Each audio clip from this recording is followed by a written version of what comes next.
Profesor. Hola, buenos días. Bueno, estábamos escuchando las distintas versiones sobre lo que ocurrió esta semana. Lo más dramático fue la muerte de estas 3 personas y la situación para estas familias. Se estima que son unos 60 heridos. De ambas partes vemos acusaciones mutuas, supuestas publicaciones que anoche mismo el presidente Nicolás Maduro durante su alocución estaría mostrando. ¿Cómo ve usted desde afuera esta situación?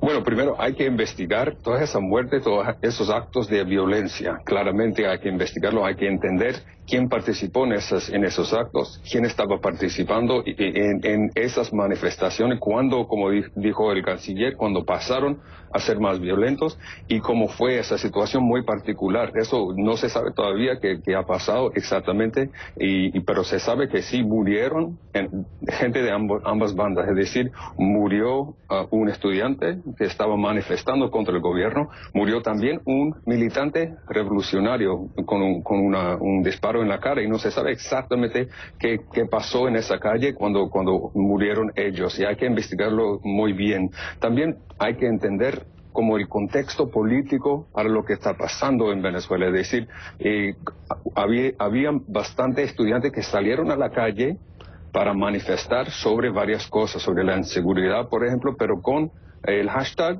muy interesante, que es la salida del gobierno de Nicolás Maduro, y eso proporcionado también por esos líderes de la derecha, de la oposición, es decir, no tanto por Enrique Capriles y la MUD, sino por Leopoldo López, María Corina Machado y Antonio Ledesma.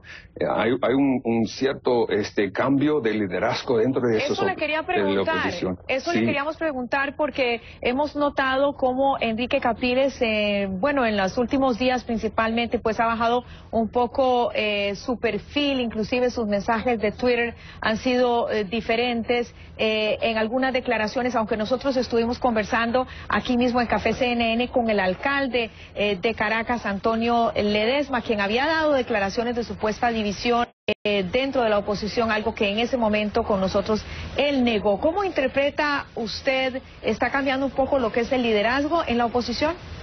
Bueno, pues que miremos lo que pasó después de las elecciones de abril.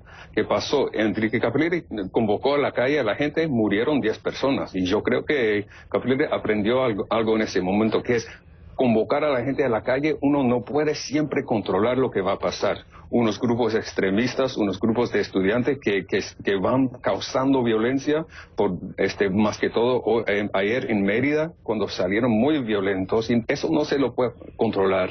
Tampoco estaba buscando Capriles una salida extraconstitucional, lo que se parece con el hashtag la salida, que tiene que ser extraconstitucional.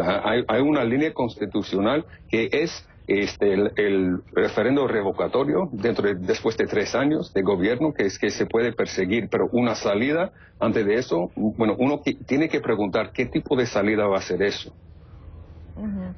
Ahora, estamos viendo también la orden de arresto contra Leopoldo López. ¿Qué puede suceder en las próximas horas? ¿Qué impacto? No es la primera vez que se le arrestaría a Leopoldo López. No es la primera vez, no es la primera vez que lo van a investigar por cuestiones de violencia política. También fue investigado por lo que pasó fuera de la embajada de Cuba en 2002. ¿Es esto justo?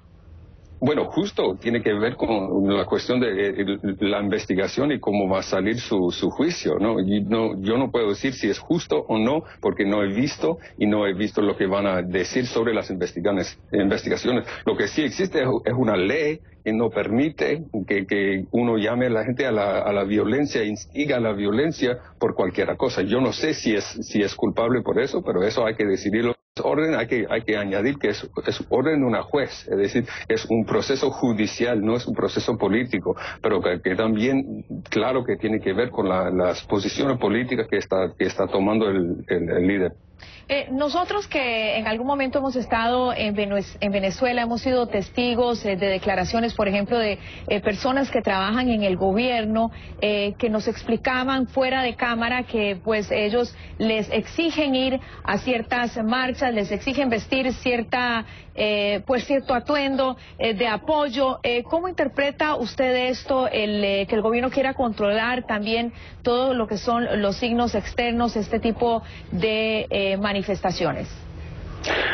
Bueno, yo no voy a negar que haya pasado eso en algunos ejemplos específicos, pero yo no creo que eso puede ser la regla general. Y si vemos a los números, es muy interesante pensarlo en términos de las manifestaciones. Los que salieron a la calle ayer eran muy pocos. Es decir, incluso en términos de la propia oposición no eran muchos, eran pocos, unos 100,000 personas en un país donde suelen salir 1 millón, 2 millones a unas manifestaciones muy grandes. Incluso en el 2002 hubo una manifestación en Caracas mucho más grande, así que se puede decir que esta manifestación no tiene ese apoyo más amplio que ha tenido en el pasado la oposición venezolana.